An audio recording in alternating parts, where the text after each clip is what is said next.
Kan lein hi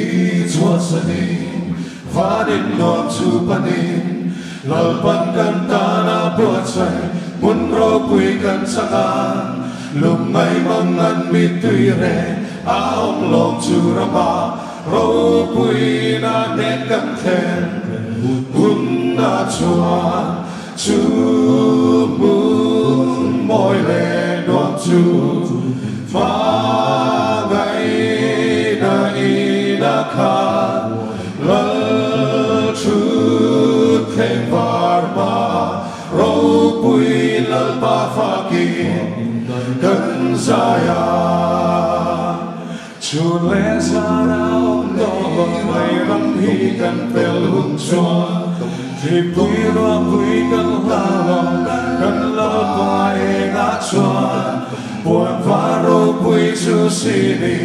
lấy đúng re cần ngài lo Dawrpui na nên cần khe hun na chuan chu mun boy le no chu ma gai na khan lal chu theng var ma Dawrpui lalpa Fakin kan saya Ka shing nun hi lo cha vin lung ai da lo khen trinin Lalpa rong bol na tohi har sat sang om ma se Lalpa buat say ram noa ma lalu kum ka changan Dawrpui lalpa Fakin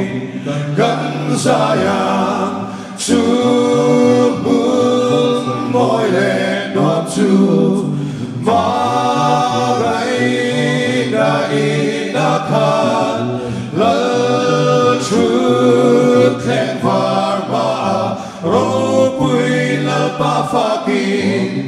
kan sayang chu mun moi le no chu ma gai na ina khan lal